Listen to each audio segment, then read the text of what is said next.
मेरे प्यारे बच्चों, आप सभी को नमस्कार। कैसे हैं आप सभी? उम्मीद करते हैं सभी बढ़िया होंगे, स्वस्थ होंगे, पढ़ाई में भी मस्त होंगे। तो बच्चों, मैंने पिछले 3 लेक्चर में आपको 1 अंक का, 2 अंक का, इवन यहाँ तक कि 3 अंक का भी क्यूब करना सिखाया। तो अब बात आ जाती है कि सर इससे क्वेश्चन कैसे बनते हैं। तो वही आज हम लोग क्वेश्चन करने वाले हैं। कैसे कैसे क्वेश्चन बनते हैं मैं आपकी जानकारी के लिए बता दूं कि क्यूब से, चाहे वो एसएससी हो, चाहे वो बैंकिंग हो, चाहे वो रेलवे हो, सारे एग्ज़ाम्स में क्यूब से क्वेश्चन बनते हैं। और चाहे वो एसएससी का लो लेवल एग्ज़ाम हो या हाई लेवल का एग्ज़ाम हो, सारे में क्वेश्चन बनते हैं। बस क्वेश्चन का लेवल जो है ना, थोड़ा अप रहता है और थोड़ा डाउन रहता है एग्ज़ाम के हिसाब से। तो देख लेते हैं कैसे कैसे क्यूब से क्वेश्चन बन सकते हैं या कैसे कैसे बने हुए हैं। मैं सारी चीज़ों का डिस्कस करूंगा एक एक सारे एग्ज़ाम को देखते हुए।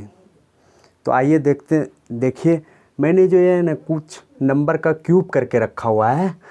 तो आप इन क्यूब के नंबर को थोड़ा सा 5 सेकंड के लिए देखिए, फिर इससे क्या क्या ऑब्जर्वेशन निकलती है, फिर मैं आपके साथ डिस्कस करूंगा।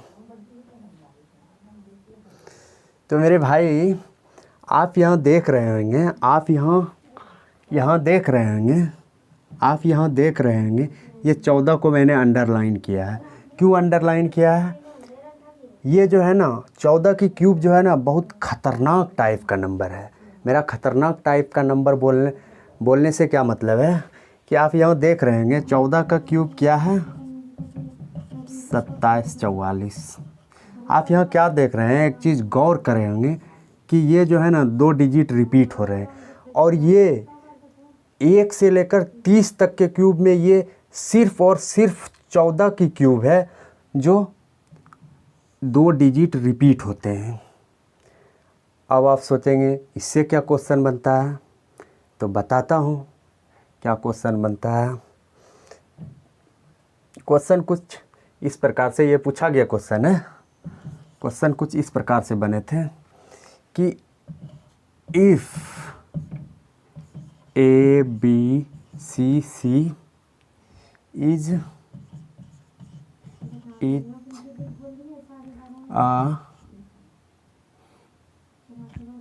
a perfect cube number, then find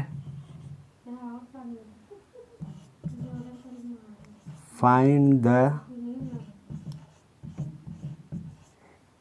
value of a plus b plus c। आप यहाँ क्या देखेंगे, आप मान के चलिए आपके पेपर में इस तरह का सवाल आया, तो आपको ये 14 की क्यूब आपकी माइंड में रहेगी ना, तभी आप इस सवाल को कर सकते हैं। जैसे कि यहाँ आपने क्या ऑब्जर्व करा कि यहाँ जो है ना सी मतलब है कि 2 डिजिट रिपीट हो रहे हैं। तो आपके माइंड में ये चीज़ें आनी चाहिए कि 14 ही एक ऐसा नंबर है जो कि 2 डिजिट रिपीट होते हैं। तो इसका आंसर क्या हो जाएगा? और यहाँ भी देखेंगे क्या एक ही सी का मान पूछे हैं, तो इसका आंसर हो जाएगा 2 + 7 + 4 यानी 13। इस क्वेश्चन का आंसर हो जाएगा 13। अब मैं और इससे एक और ऑब्जर्वेशन निकालता हूँ कि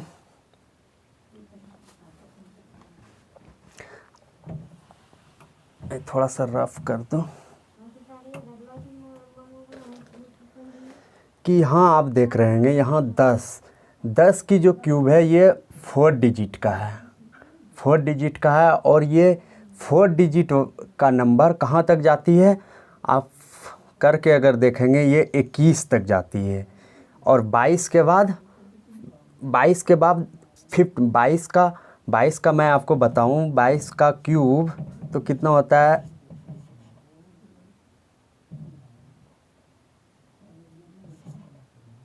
600 3 48, यानी 5 डिजिट का हो जाता है।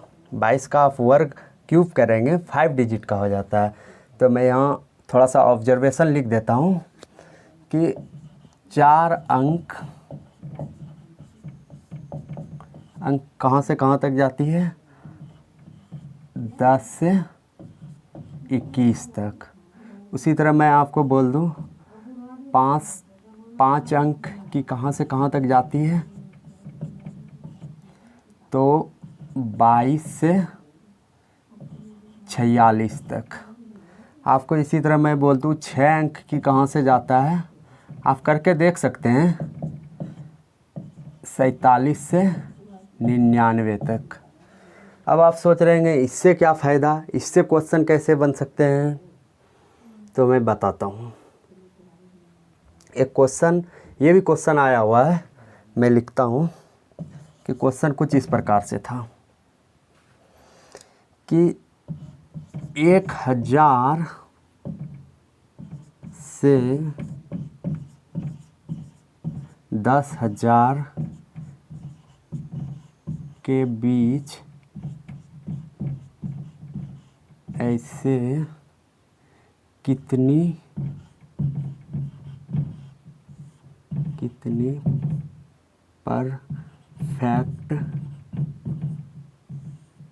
परफेक्ट क्यूब नंबर है जो, यहाँ कुछ भी दे सकता है कि 2 से डिजिबल है, 4 से डिजिबल है, 5 से डिजिबल है। मैं यहाँ मान लेता हूँ 7 से विभाजित होगी।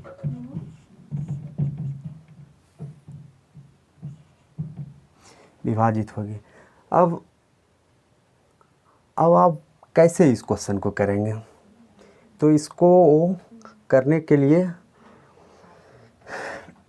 मैंने कुछ तरीका ढूंढते हैं कि इस क्वेश्चन को कैसे करा जाए।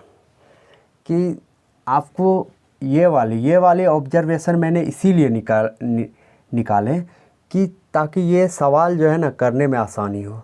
आप क्या देखेंगे, 4 ये 1 2 3 4 डिजिट है, यानी 4 डिजिट कहाँ से नंबर स्टार्ट होती है, तो 10 से और यहाँ कितना है 1 2 3 4 5 डिजिट तक कहाँ तक जाती है, 46 तक। यानी वो संख्या, इतना तो इस ऑब्जर्वेशन से हमको इतना तो पता चल गया कि वो संख्या 10 और 46 के बीच में आएगी। तो मैं एक और छोटी सी कॉन्सेप्ट को डिस्कस कर देता हूँ इस सवाल के लिए कि आपको अगर मैं बोल दूँ कि n कोई क्यूब है, इसका कुछ भी मान लेते हैं, जो मर्जी ABC कुछ क्यूब आया, तो अगर ये संख्या 2 से डिवाइड होगी, तो ये ज़रूरी है कि ये n नंबर भी 2 से डिवाइड होगी। ये ज़रूरी है कि ये n जो नंबर है ये भी 2 से डिवाइड होगी। उसी तरह मैं बोल दूँ ये कोई नंबर है और इसका ऑब्जर्वेशन इतना आया, ABC कुछ भी आया, अगर ये 5 से डिवाइड है तो ये ज़रूरी है कि ये n नंबर भी 5 से डिवाइड होगी।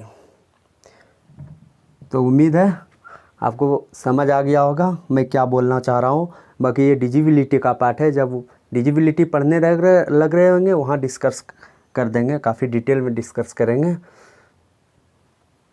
उसी तरह बच्चों मैं बोल दूं आपको, ये अगर ये कुछ भी नंबर ABC कुछ भी नंबर है, ये अगर 7 से डिवाइड है, जैसे क्वेश्चन में बोल रहा है, जैसे ये 7 से डिवाइड है तो ये ज़रूरी है कि ये n नंबर भी 7 से डिवाइड होनी चाहिए।